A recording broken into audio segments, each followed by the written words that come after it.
قال اللہ تعالی یسقون من رحیق المختوم۔ القرآن۔ الرحیق المختوم رابطہ عالم اسلامی مکہ مکرمہ کے زیر اہتمام منعقدہ سیرت النبی صلی اللہ علیہ وسلم کے عالمی مقابلہ میں اول آنے والی کتاب کا اردو ترجمہ و تصنیف مولانا صفی الرحمن مبارک پوری۔ ابن اسحاق کا بیان ہے کہ جو گروہ گھر کے اندر رسول اللہ صلی اللہ علیہ وسلم کو اذیت دیا کرتا تھا وہ یہ تھا: ابو لہب، حکم بن ابی العاص بن امیہ، عقبہ بن ابی معیط، عدی بن حمرہ ثقفی، ابن الاسد مندلی۔ یہ سب کے سب آپ صلی اللہ علیہ وسلم کے پڑوسی تھے، اور ان میں سے حکم بن ابی عاص کے علاوہ کوئی بھی مسلمان نہ ہوا۔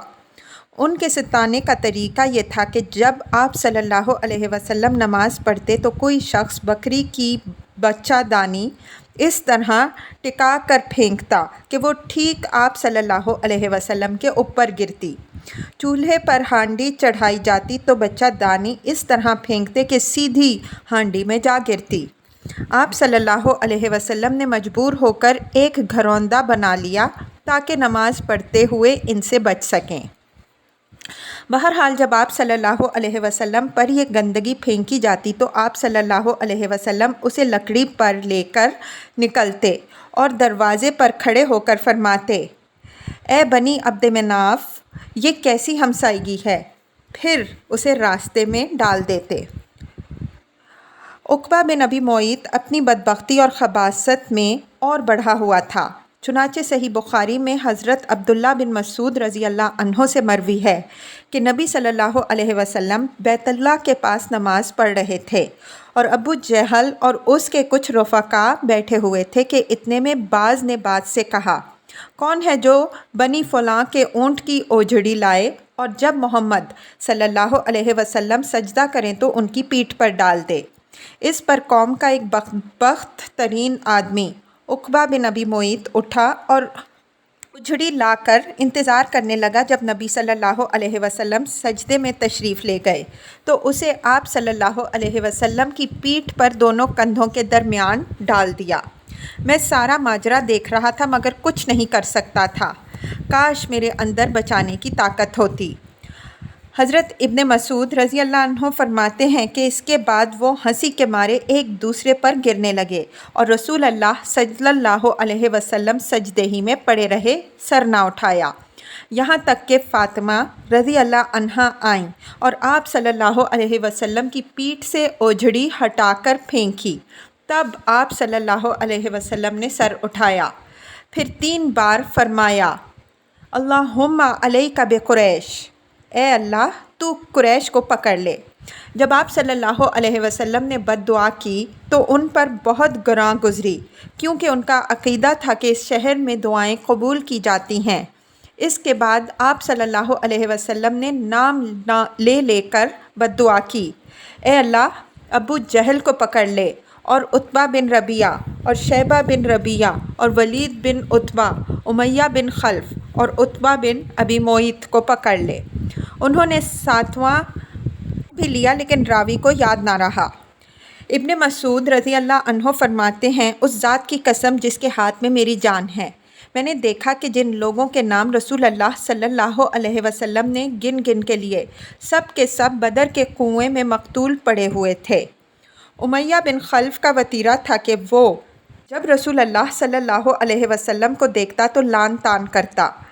اسی کے متعلق یہ آیت نازل ہوئی: وَيْلٌ لِكُلِّ ہُمَزَةٍ لُمَزَةٍ، ہر لعن طعن اور برائی کرنے والے کے لیے تباہی ہے۔ ابن ہشام کہتے ہیں کہ ہمزہ وہ شخص ہے جو اعلانیہ گالی بکے اور آنکھیں ٹیڑھی کر کے اشارے کرے، اور لمزہ وہ شخص ہے جو پیٹھ پیچھے لوگوں کی برائیاں کرے اور انہیں اذیت پہنچائے۔ امیہ کا بھائی ابی بن خلف عقبہ بن ابی معیط کا گہرا دوست تھا۔ ایک بار عقبہ نے نبی صلی اللہ علیہ وسلم کے پاس بیٹھ کر کچھ سنا۔ ابی کو معلوم ہوا تو اس نے عقبہ کو سخت سست کہا: عتاب کیا اور اس سے مطالبہ کیا کہ وہ جا کر رسول اللہ صلی اللہ علیہ وسلم کے منہ پر تھوک آئے۔ آخر عقبہ نے ایسا ہی کیا۔ خود ابی بن خلف نے ایک مرتبہ ایک بوسیدہ ہڈی لا کر توڑی اور ہوا میں پھونک کر رسول اللہ صلی اللہ علیہ وسلم کی طرف اڑا دی۔ اخنس بن شریق ثقفی بھی رسول اللہ صلی اللہ علیہ وسلم کے ستانے والوں میں سے تھا۔ قرآن میں اس کے 9 اوصاف بیان کیے گئے ہیں جس سے اس کے کردار کا اندازہ ہوتا ہے۔ ارشاد ہے وَلَا تُطِعْ كُلَّ حَلَّافٍ مَّهِينٍ ہَمَّازٍ مَّشَّاءٍ بِنَمِيمٍ مَّنَّاعٍ لِّلْخَيْرِ مُعْتَدٍ أَثِيمٍ عُتُلٍّ بَعْدَ ذَلِكَ زَنِيمٍ۔ تم بات نہ مانو کسی قسم کھانے والے ذلیل کی جو لان تان کرتا ہے، چغلیاں کھاتا ہے، بھلائی سے روکتا ہے، حد درجہ ظالم، بد عمل اور جفاکار ہے، اور اس کے بعد اصل بھی ہے۔ ابو جہل کبھی کبھی رسول اللہ صلی اللہ علیہ وسلم کے پاس آ کر قرآن سنتا تھا، لیکن بس سنتا ہی تھا، ایمان و اطاعت اور ادب و خشیت اختیار نہیں کرتا تھا۔ وہ رسول اللہ صلی اللہ علیہ وسلم کو اپنی بات سے اذیت پہنچاتا اور اللہ کی راہ سے روکتا تھا، پھر اپنی اس حرکت اور برائی پر ناز اور فخر کرتا ہوا جاتا تھا، گویا اس نے کوئی قابل ذکر کارنامہ انجام دے دیا ہے۔ قرآن مجید کی یہ آیات اسی شخص کے بارے میں نازل ہوئیں۔ فَلَا صَدَّقَ وَلَا صَلَّىٰ لَٰكِن كَذَّبَ وَتَوَلَّىٰ ثُمَّ ذَهَبَ إِلَىٰ أَهْلِهِ يَتَمَطَّىٰ اولیٰ لَکَ فَأَولیٰ ثُمَّ اولیٰ لَکَ فَأَولیٰ۔ نہ اس نے صدقہ دیا نہ نماز پڑھی بلکہ جھٹلایا اور پیٹھ پھیڑی، پھر وہ اکڑتا ہوا اپنے گھر والوں کے پاس گیا، تیرے خوب لائق ہے، خوب لائق ہے۔ اس شخص نے پہلے دن جب نبی صلی اللہ علیہ وسلم کو نماز پڑھتے ہوئے دیکھا تو اسی دن سے آپ صلی اللہ علیہ وسلم کو نماز سے روکتا رہا۔ ایک بار نبی صلی اللہ علیہ وسلم مقام ابراہیم کے پاس نماز پڑھ رہے تھے کہ اس کا گزر ہوا، دیکھتے ہی بولا، محمد کیا میں نے تجھے اس سے منع نہیں کیا تھا؟ ساتھ ہی دھمکی بھی دی۔ رسول اللہ صلی اللہ علیہ وسلم نے بھی ڈانٹ کر سختی سے جواب دیا۔ اس پر وہ کہنے لگا، اے محمد مجھے کاہے کی دھمکی دے رہے ہو؟ دیکھو خدا کی قسم اس وادی یعنی مکہ میں میری محفل سب سے بڑی ہے۔ اس پر اللہ تعالیٰ نے یہ آیت نازل فرمائی، فَلْيَدْعُ النَّادِيَ سَنَدْعُ الزَّبَانِيَ۔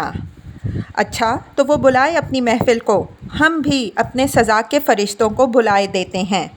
ایک اور روایت میں مذکور ہے کہ رسول اللہ صلی اللہ علیہ وسلم نے اس کا گریباں گلے کے پاس سے پکڑ لیا اور جھنجھوڑتے ہوئے فرمایا، اولیٰ لَکَ فَأَولیٰ ثُمَّ اولیٰ لَکَ فَأَولیٰ۔ تیرے لیے بہت ہی موزوں ہیں، تیرے لیے بہت ہی موزوں ہیں۔ اس پر اللہ کا یہ دشمن کہنے لگا، اے محمد مجھے دھمکی دے رہے ہو؟ خدا کی قسم تم اور تمہارا پروردگار مجھے کچھ نہیں کر سکتے، میں مکے کی دونوں پہاڑیوں کے درمیان چلنے پھرنے والوں میں سب سے زیادہ معزز ہوں۔ بہرحال اس ڈانٹ کے باوجود ابو جہل اپنی حماقت سے باز آنے والا نہ تھا، بلکہ اس کی بدبختی میں کچھ اور اضافہ ہی ہو گیا۔ چنانچہ صحیح مسلم میں ابو ہریرہ رضی اللہ عنہ سے مروی ہے کہ ایک بار سرداران قریش سے ابو جہل نے کہا، محمد آپ حضرات کے روبرو اپنا چہرہ خاک آلود کرتا ہے۔ جواب دیا گیا، ہاں۔ اس نے کہا، لات و عزیٰ کی قسم، اگر میں اس حالت میں اسے دیکھ لوں تو اس کی گردن روند دوں گا اور اس کا چہرہ مٹی پر رگڑ دوں گا۔ اس کے بعد اس نے رسول اللہ صلی اللہ علیہ وسلم کو نماز پڑھتے دیکھ لیا اور اس زوم میں چلا کہ آپ صلی اللہ علیہ وسلم کی گردن روند دے گا۔ لیکن لوگوں نے اچانک کیا دیکھا کہ وہ ایڑی کے بل پلٹ رہا ہے اور دونوں ہاتھ سے بچاؤ کر رہا ہے۔ لوگوں نے کہا، ابو الحکم تمہیں کیا ہوا؟ اس نے کہا، میرے اور اس کے درمیان آگ کی ایک خندق ہے، ہولناکیاں ہیں اور پر ہیں۔ رسول اللہ صلی اللہ علیہ وسلم نے فرمایا، اگر وہ میرے قریب آتا تو فرشتے اس کا ایک ایک عضو اچک لیتے۔ شور و ستم کی یہ کارروائیاں نبی صلی اللہ علیہ وسلم کے ساتھ ہو رہی تھیں اور عوام و خواص کے نفوس میں آپ صلی اللہ علیہ وسلم کی منفرد شخصیت کا جو وقار و احترام تھا، اور آپ صلی اللہ علیہ وسلم کو مکے کے سب سے محترم اور عظیم انسان ابو طالب کی جو حمایت و حفاظت حاصل تھی، اس کے باوجود ہو رہی تھی۔ باقی رہیں وہ کارروائیاں جو مسلمانوں اور خصوصاً ان میں سے بھی کمزور افراد کی ایذا رسانی کے لیے کی جا رہی تھیں، تو وہ کچھ زیادہ ہی سنگین اور تلخ تھیں۔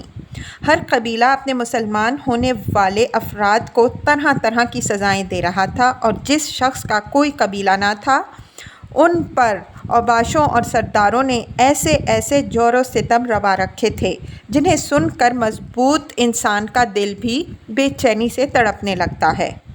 ابو جہل جب کسی معزز اور طاقتور آدمی کے مسلمان ہونے کی خبر سنتا تو اسے برا بھلا کہتا، ذلیل و رسوا کرتا اور مال و جاہ کو سخت خسارے سے دوچار کرنے کی دھمکیاں دیتا، اور اگر کوئی کمزور آدمی مسلمان ہوتا تو اسے مارتا اور دوسروں کو بھی انگیختہ کرتا۔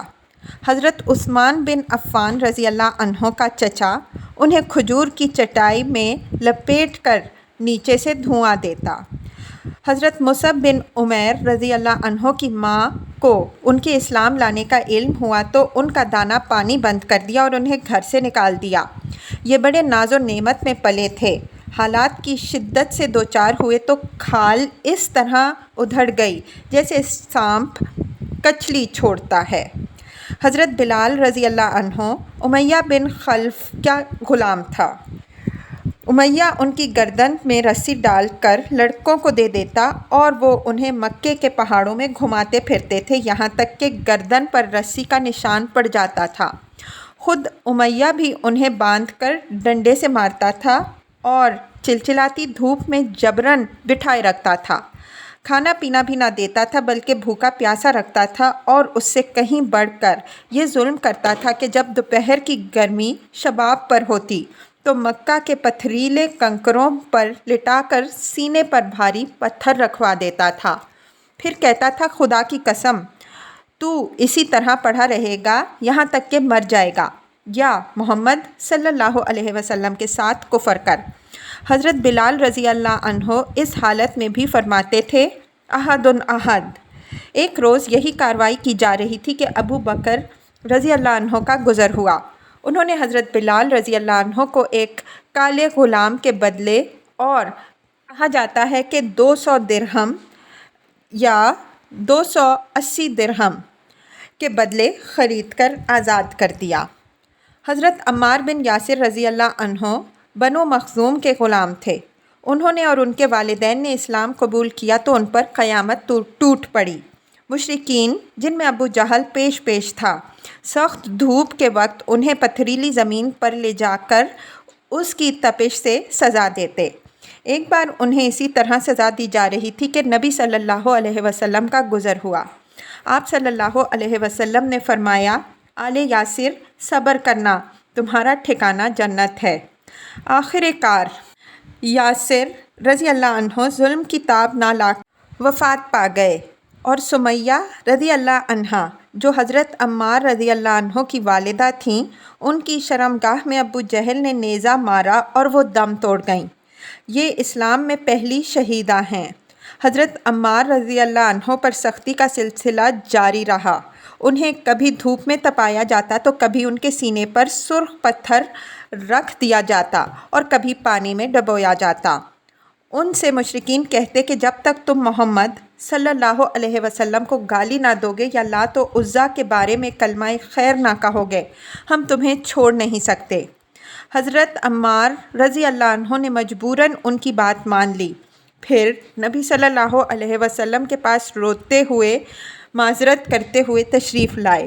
اس پر یہ آیت نازل ہوئی، من کفر باللہ من بعد ایمانہ الا من اکرہ وقلبہ مطمئن بالایمان۔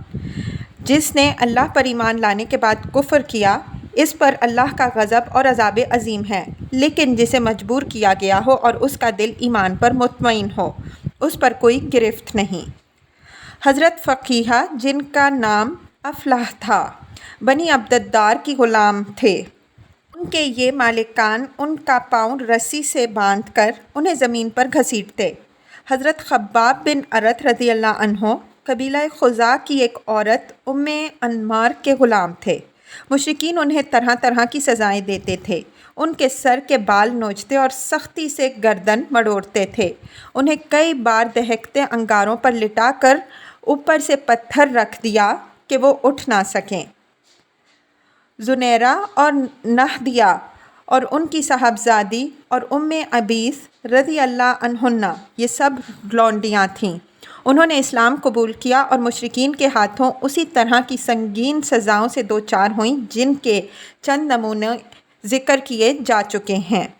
قبیلہ بنی عدی کے ایک خانوادے بنو معمل کی ایک لونڈی مسلمان ہوئی تو انہیں حضرت عمر بن خطاب رضی اللہ عنہ جو بنی عدی سے تعلق رکھتے تھے اور ابھی مسلمان نہیں ہوئے تھے، اس قدر مارتے تھے کہ مارتے مارتے خود تھک جاتے تھے اور اس کے بعد کہتے تھے کہ میں نے تجھے کسی مروت کی وجہ سے نہیں بلکہ محض تھک جانے کی وجہ سے چھوڑا ہے۔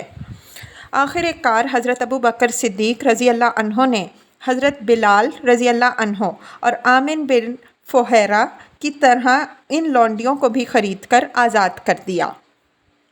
مشرکین نے سزا کی ایک شکل یہ بھی اختیار کی تھی کہ بعض صحابہ رضی اللہ عنہم اجمعین کو اونٹ اور گائے کی کچی کھال میں لپیٹ کر دھوپ میں ڈال دیتے تھے اور بعض کو لوہے کی زرہ پہنا کر جلتے ہوئے پتھر پر لٹا دیتے تھے۔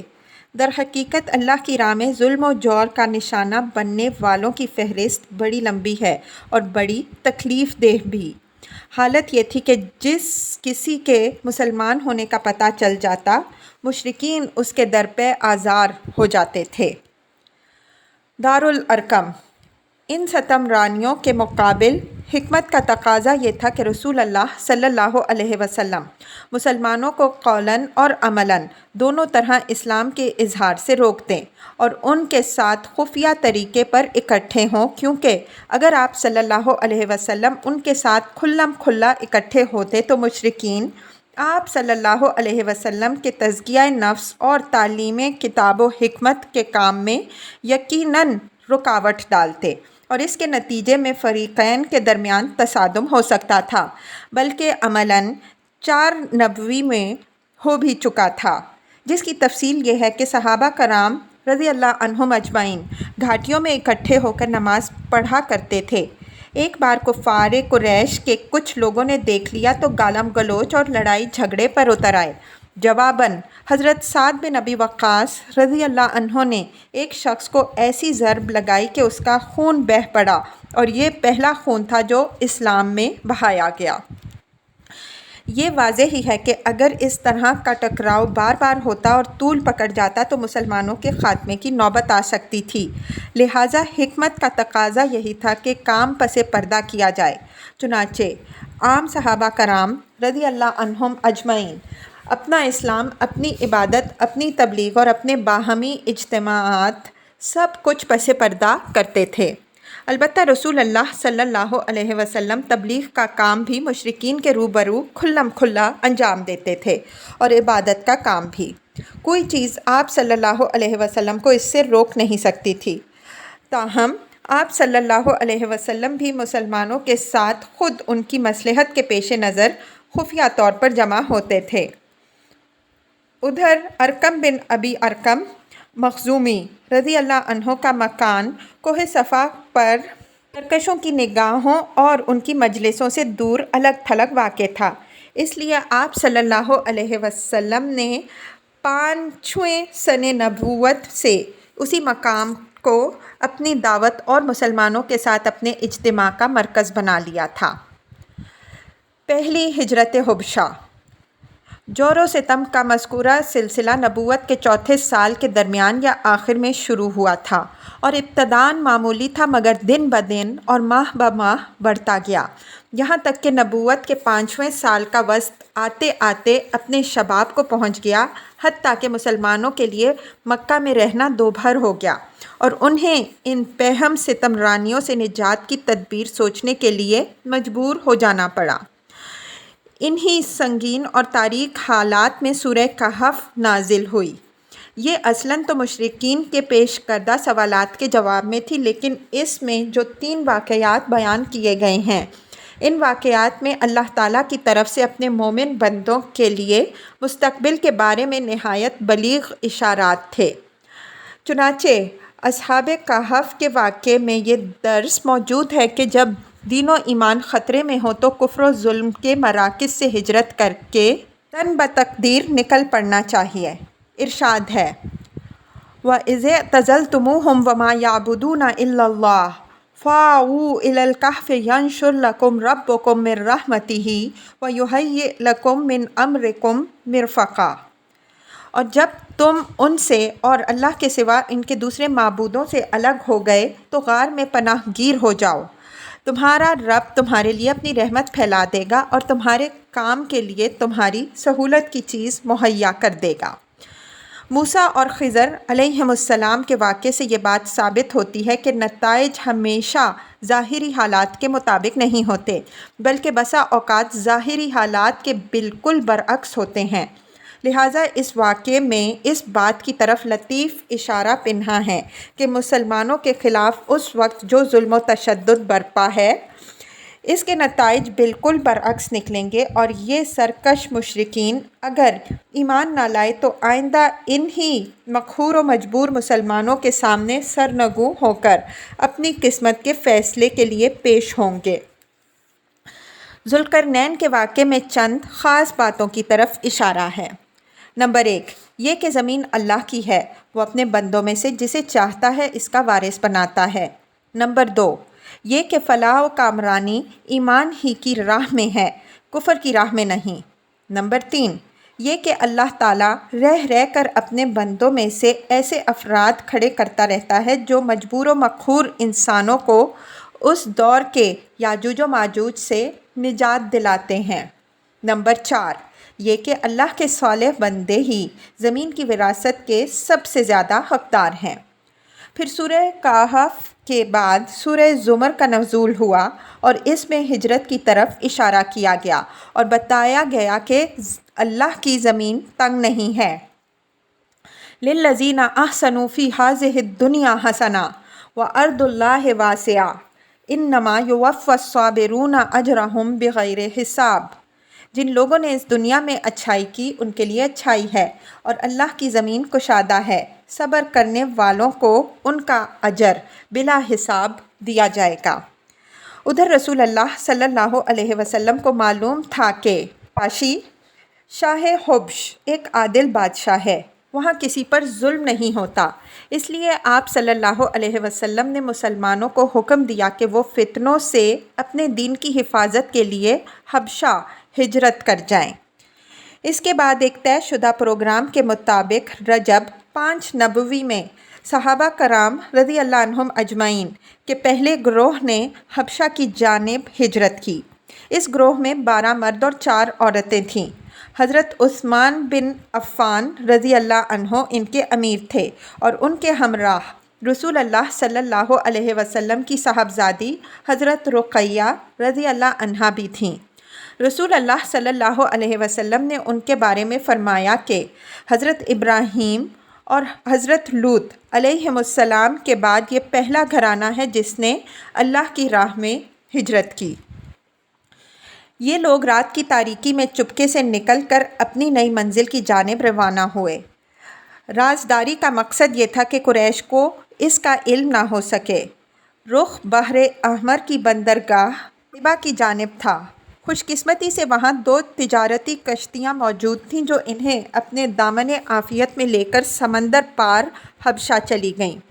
قریش کو کسی قدر بعد میں ان کی روانگی کا علم ہو سکا، تاہم انہوں نے پیچھا کیا اور ساحل تک پہنچے، لیکن صحابہ کرام رضی اللہ عنہم اجمعین آگے جا چکے تھے، اس لیے نامراد واپس آئے۔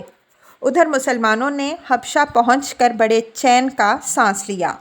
اسی سال رمضان شریف میں یہ واقعہ پیش آیا کہ نبی صلی اللہ علیہ وسلم ایک بار حرم شریف لے گئے۔ وہاں قریش کا ایک بہت بڑا مجمع تھا، ان کے سردار اور بڑے بڑے لوگ جمع تھے۔ آپ صلی اللہ علیہ وسلم نے ایک دم اچانک کھڑے ہو کر سورہ نجم کی تلاوت شروع کر دی۔ ان کفار نے اس سے پہلے عموماً قرآن سنا نہ تھا، کیونکہ ان کا دائمی وتیرہ قرآن کے الفاظ میں یہ تھا: لا تسمعوا لهذا القرآن والغوا فیہ لعلکم تغلبون۔ اس قرآن کو مت سنو اور اس میں خلل ڈالو، ادھم مچاؤ تاکہ تم غالب رہو۔ لیکن جب نبی صلی اللہ علیہ وسلم نے اچانک اس سورہ کی تلاوت شروع کر دی اور ان کے کانوں میں ایک ناقابل بیان رعنائی و دلکشی اور عظمت لیے ہوئے کلام الہی کی آواز پڑی تو انہیں کچھ ہوش نہ رہا۔ سب کے سب گوش بر آواز ہو گئے، کسی کے دل میں کوئی اور خیال ہی نہ آیا، یہاں تک کہ جب آپ صلی اللہ علیہ وسلم نے سورہ کے اواخر میں دل ہلا دینے والی آیات تلاوت فرما کر اللہ کا یہ حکم سنایا کہ فَاسْجُدُوا لِلَّهِ وَاعْبُدُوا، اللہ کے لیے سجدہ کرو اور اس کی عبادت کرو، اور اس کے ساتھ ہی سجدہ فرمایا تو کسی کو اپنے آپ پر قابو نہ رہا اور سب کے سب سجدے میں گر پڑے۔ حقیقت یہ ہے کہ اس موقع پر حق کی رعنائی و جلال نے متکبرین اور مستہزئین کی ہٹ دھرمی کا پردہ چاک کر دیا تھا، اس لیے انہیں اپنے آپ پر قابو نہ رہ گیا تھا اور وہ بے اختیار سجدے میں گر پڑے تھے۔ بعد میں جب انہیں احساس ہوا کہ کلام الہی کے جلال نے ان کی لگام موڑ دی اور وہ ٹھیک وہی کام کر بیٹھے جسے مٹانے اور ختم کرنے کے لیے انہوں نے ایڑی سے چوٹی تک کا زور لگا رکھا تھا، اور اس کے ساتھ ہی اس واقعے میں غیر موجود مشرکین نے ان پر ہر طرف سے عتاب اور ملامت کی بوچھاڑ شروع کی، تو ان کے ہاتھوں کے طوطے اڑ گئے اور انہوں نے اپنی جان چھڑانے کے لیے رسول اللہ صلی اللہ علیہ وسلم پر یہ افترا پردازی کی اور یہ جھوٹ گھڑا کہ آپ صلی اللہ علیہ وسلم نے ان کے بتوں کا ذکر عزت و احترام سے کرتے ہوئے کہا تھا: تِلْکَ الْغَرَانِیقُ الْعُلیٰ وَإِنَّ شَفَاعَتَہُنَّ لَتُرْتَجَیٰ، یہ بلند پایا دیویاں ہیں اور ان کی شفاعت کی امید کی جا سکتی ہے۔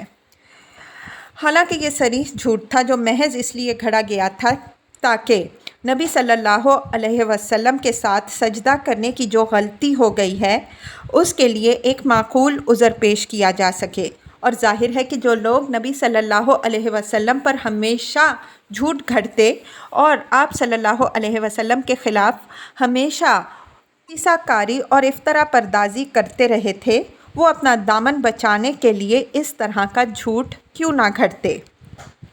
بہرحال مشرکین کے سجدہ کرنے کے اس واقعے کی خبر حبشہ کے مہاجرین کو بھی معلوم ہوئی، لیکن اپنی اصل صورت سے بالکل ہٹ کر، یعنی انہیں یہ معلوم ہوا کہ قریش مسلمان ہو گئے ہیں۔